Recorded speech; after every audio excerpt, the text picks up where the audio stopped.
Delhi India का capital, कॉन्ट्रास्ट्स का शहर है। रीसेंट ईयर्स में दिल्ली का पॉलिटिकल लैंडस्केप एक फैसिनेटिंग डाइकोटॉमी से डिफाइन हुआ है। एक तरफ है prime minister Narendra Modi, charismatic leader जिनकी पूरे देश में इमेंस पॉपुलैरिटी है, और दूसरी तरफ है अरविंद केजरीवाल, दिल्ली के चीफ मिनिस्टर, जिन्होंने अपनी आम आदमी पार्टी या एएपी के जरिए लॉयल फॉलोइंग बनाई है। नेशनल इलेक्शंस में मोदी और उनकी भारतीय जनता पार्टी या बीजेपी को सपोर्ट की लहर सी आ जाती है, लेकिन जब बात दिल्ली असेंबली इलेक्शंस की आती है तो केजरीवाल की एएपी का ही राज चलता है। 2015 के दिल्ली असेंबली इलेक्शंस शहर के पॉलिटिकल हिस्ट्री में एक वाटरशेड मोमेंट लेकर आए।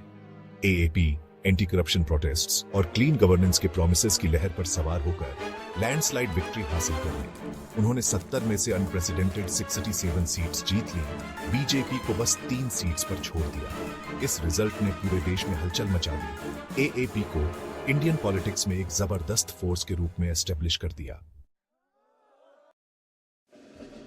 आम आदमी पार्टी, जिसका मतलब है कॉमन मैन्स पार्टी, 2011 में करप्शन के खिलाफ पब्लिक प्रोटेस्ट्स की लहर से निकली।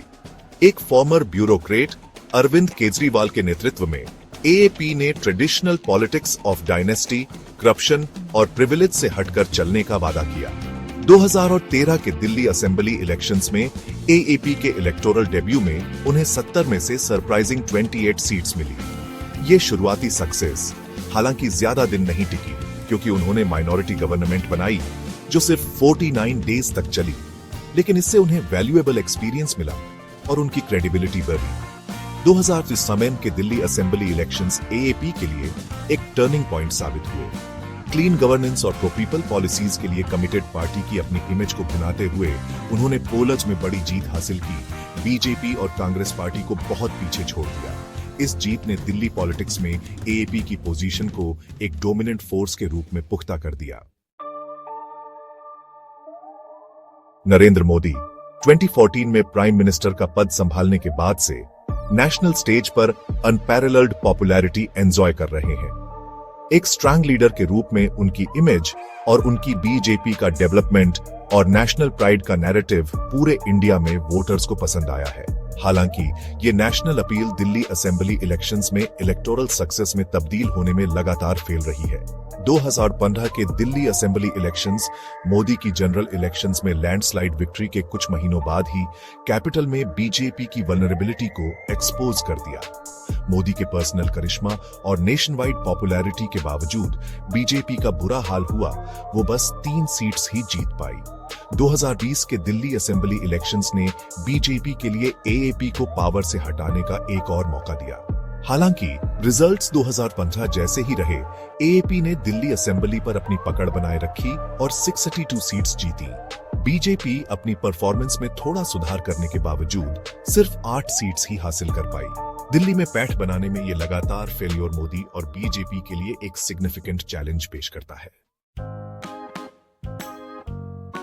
दिल्ली में एएपी और बीजेपी के इलेक्टोरल फॉर्च्यून्स नेशनल अपील और लोकल ट्रस्ट के बीच की डाइकोटॉमी को हाईलाइट करते हैं।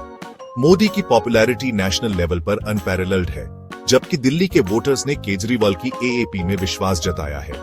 एएपी ने खुद को दिल्ली के रेजिडेंट्स की जरूरतों पर फोकस्ड किया है। उनके कैंपेन्स लोकल इश्यूज जैसे इलेक्ट्रिसिटी, पानी, एजुकेशन और हेल्थ केयर पर है। हाइपर लोकल गवर्नेंस पर इस फोकस ने उन्हें ट्रस्ट कमाया है।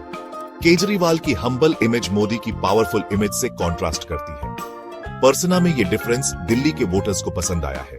गवर्नेंस और डेवलपमेंट पर एएपी का फोकस उन्हें सपोर्ट दिलाता है। बीजेपी की रिलीजियस पोलराइजेशन की कोशिशें दिल्ली में सक्सेसफुल नहीं रही। वोटर बिहेवियर में ये डाइवर्जेंस इंडियन डेमोक्रेसी की कॉम्प्लेक्सिटीज को रेखांकित करता है। जैसे जैसे दिल्ली 2025 के असेंबली इलेक्शंस के लिए तैयार हो रही है, पॉलिटिकल बैटल लाइंस पहले से ही खींची जा रही है। लगातार 2 लैंडस्लाइड विक्टरीज के बाद कॉन्फिडेंट इनकम्बेंट एएपी अपनी विनिंग स्ट्रीक को आगे बढ़ाने की कोशिश करेगी। इस बीच कैपिटल पर एएपी की पकड़ तोड़ने के लिए उत्सुक बीजेपी अपने फेवर में रुख मोड़ने की उम्मीद कर रही होगी। 2025 के दिल्ली असेंबली इलेक्शंस एक फैसिनेटिंग कॉन्टेस्ट होने का वादा करते हैं। दिल्ली में चल रही पॉलिटिकल डायनेमिक्स इंडियन पॉलिटिक्स के बदलते नेचर की एक झलक देती है। वोटर्स नेशनल और लोकल इलेक्शंस के बीच ज्यादा डिफरेंशिएट कर रहे हैं, अपने लीडर्स को उनकी परफॉर्मेंस और अपने इमीडिएट कंसर्न्स से रेलेवेंस के बेसिस पर चुन रहे हैं। ये ट्रेंड एक मैच्योर होती डेमोक्रेसी को दर्शाता है, जहां वोटर्स अपने इलेक्टेड रिप्रेजेंटेटिव्स के बारे में ज्यादा समझदार और डिमांडिंग होते जा रहे हैं। एएपी का उदय और उसका हाइपर लोकल पॉलिटिक्स का ब्रांड ट्रेडिशनल पॉलिटिकल एस्टैब्लिशमेंट के लिए एक चैलेंज पेश करता है। उनकी सक्सेस दिखाती है कि वोटर्स ऑल्टरनेटिव पॉलिटिकल मॉडल्स के लिए रिसेप्टिव हैं, जो गवर्नेंस, ट्रांसपेरेंसी और अकाउंटेबिलिटी को प्रायोरिटाइज करते हैं। 2025 के दिल्ली असेंबली इलेक्शंस एएपी और बीजेपी दोनों के लिए एक लिटमस टेस्ट होंगे। एएपी के लिए ये दिल्ली की पॉलिटिक्स में एक डोमिनेंट फोर्स के रूप में अपनी पोजीशन को मजबूत करने का मौका है। बीजेपी के लिए ये दिखाने का मौका है कि वो बदलते पॉलिटिकल लैंडस्केप के हिसाब से खुद को ढाल सकते हैं।